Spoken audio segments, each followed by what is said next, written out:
क्या जी आपकी क्या राय है? जो भी आया, जो पहले था, फिर संशोधित हुआ, अभी भी जो चीजें हैं, देखिए कानून पर कहीं कोई परेशानी नहीं है, कुछ प्रावधानों पर रोक लगाई गई। एक तरह से वेलकम इसलिए किया जा रहा है क्योंकि पिछली जो चीजें आई थी उससे कंपेयर करें तो जिसका जो अधिकार है वहां पर सुप्रीम कोर्ट ने उसको देखकर बिल्कुल सामने रखा है। लेकिन अब क्योंकि पिछली बार जो संशोधन करके चीजें आई थी तो इसलिए सरकार पर सवाल जा रहे हैं। तो ओवरऑल सिनेरियो कितना पॉजिटिव देख रही है और इसका कितना फायदा आने वाले समय में होगा? राखी, पहले तो मैं एक छोटी सी आपको है ना स्टोरी सुनाना चाहूंगी। एक राजा था, ठीक है, तो उसके पास कुछ बिजनेसमैन आए और बोले कि रोटी का दाम है ना, हम 5 रुपए से, मतलब 1 रुपए से उसे 5 रुपए करने वाले हैं। तो राजा ने कहा नहीं, 5 रुपए नहीं, इसे 20 रुपए कर। हो गया, 20 रुपए कर दिया। आवाम ने हंगामा किया। उसके बाद सब कोई राजदरबार में आए, अपनी जीत को पुकार की और फिर वो 5 की जगह 10 रुपए में फिक्स हो गया। तो ये कुछ ऐसी ही है। मैं अपने सर्वोच्च न्यायालय पे बहुत ज्यादा संतुष्ट हूँ, लेकिन ये कहानी बहुत कुछ कहती है कि आपने 3 लोगों की भी प्रावधान या 4 लोगों की सेंट्रल में प्रावधान किस बेसिस पे रखी? मुझे कोई ऐसा इंस्टीट्यूशन बता दीजिए जिसकी गवर्नेंस में कोई भी नॉन रिलीजियस एक्टिविटी पे उसके रिलीजन के अलावा दूसरे रिलीजन की इन्वॉल्वमेंट। पहला बात।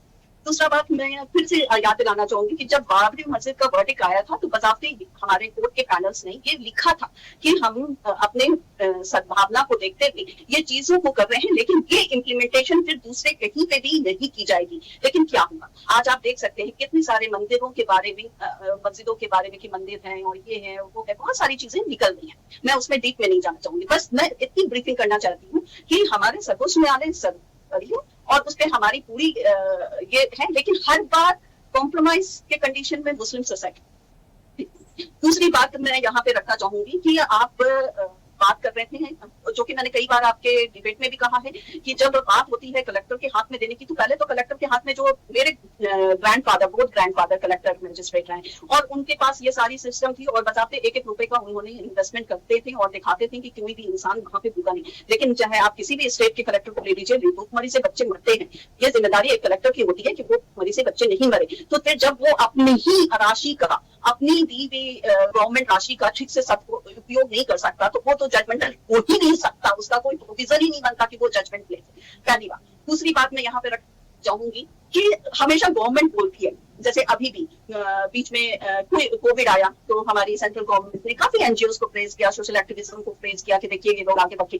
इसी तरह से आज वक्त बोर्ड को ये लोग एक बोल रहे हैं कि ठीक है, आपके पास प्रॉपर्टी है, ये प्रॉपर्टी का यूटिलाइजेशन हम आपकी सोसाइटी के लिए करेंगे, लेकिन हम करें क्यों? हम गवर्नमेंट के अधीन नहीं है क्या? हम टैक्सेशन पे नहीं कर रहे हैं क्या? हमारे मुल्क में रहने वाले जितने मुसलमान हैं वो अधिकार नहीं रखते हैं कि जिस तरह से एक दलित के लिए, एक मुसलमान, ओबीसी के लिए, एक हिंदू के लिए प्रावधान होती है, उनके लिए फैसिलिटी होती है, उसी तरह से आप गवर्नमेंट ऑर्गेनाइजेशन के तौर पे हमारे लिए करें। हमारे पास वक्त है, वो हमारा एक्स्ट्रा है। जैसे आपके पास इतनी सारी टेम्पल्स हैं, उनकी इतनी सारी चंदे आती हैं, वो आपके पास एक्स्ट्रा है। वो एक्स्ट्रा के जरिए, हाँ ये बात अच्छी है कि आप उस पर ओवरऑल एक लुक रखिए ताकि उसमें कोई करप्शन ना हो। No denial, that is good, क्योंकि करप्शन चाहे मुस्लिम सोसाइटी हो, चाहे नॉन मुस्लिम सोसाइटी हो, चाहे टेंपल हो, चाहे गुरुद्वारा हो, चाहे क्रिश्चियन की संस्था हो, चाहे कोई भी संस्था हो, उसमें एक ओवरलुक गवर्नमेंट का होना चाहिए, खासतौर से जब उसकी प्रॉपर्टी यूज हो और प्रॉपर्टी में क्या हो रहा है, ट्रांसपेरेंसी होनी चाहिए।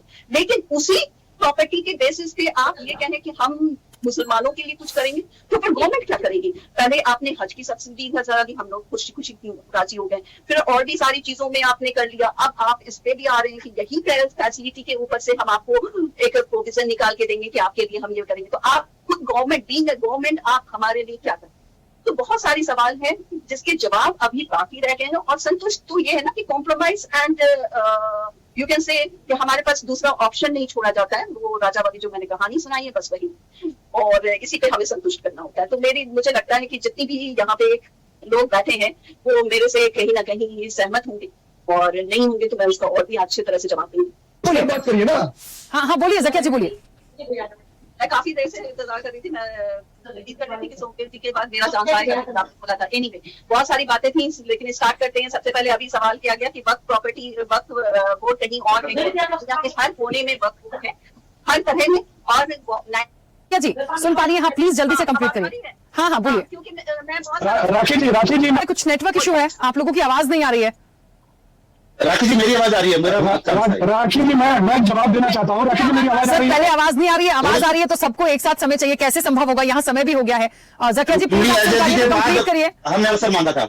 मैं बस ये कह रही हूँ कि वहाँ पे दुनिया में हर कोने में वक्फ बोर्ड की प्रॉपर्टी के नुमाइंदगी की जाती है और वक्फ बोर्ड हर जगह है, चाहे वो साउथ एशिया हो, चाहे यूके हो, चाहे यूएस हो, हर जगह मुस्लिम खुद वहाँ पे मॉनिटरिंग करते हैं, गवर्नमेंट की इंटरफेरेंस नहीं होती है, पहली चीज। दूसरी बात किया गया कि वक्फ बाय यूजर को पहले अच्छी तरह से समझिए कि उसमें कहा गया है कि भाई 5 साल से ऊपर के जो है वो अगर इस तरह की चीजें रख रहे हैं तो उनको, और जो यूज में है ऑलरेडी यूज में चल रहा है, तो वो यूज में अगर वो लीगल केस में है इन्वॉल्वमेंट तो उसका लीगल अभी प्रोसेस चलेगा, उसको जब तक साबित नहीं कर दिया जाए। लेकिन ये डिनायल नहीं हुआ है कि वो प्रॉपर्टी नहीं है। तो जो यहाँ पे कंप्लेन किया जा रहा है कि 1500 साल पहले की, मुझे एक छोटा सा एग्जांपल दूंगी, जामिया के राखी जी मुझे जवाब देने दीजिए इनका। प्रॉपर्टी पे जामिया का रोड बना हुआ है, वो गवर्नमेंट रोड हो गया, सेंट्रल से ठीक है मॉनिटरिंग हो रही है। जकिया जी, चलिए मैं सिर्फ 10 सेकंड से ज्यादा नहीं रह पाऊंगी।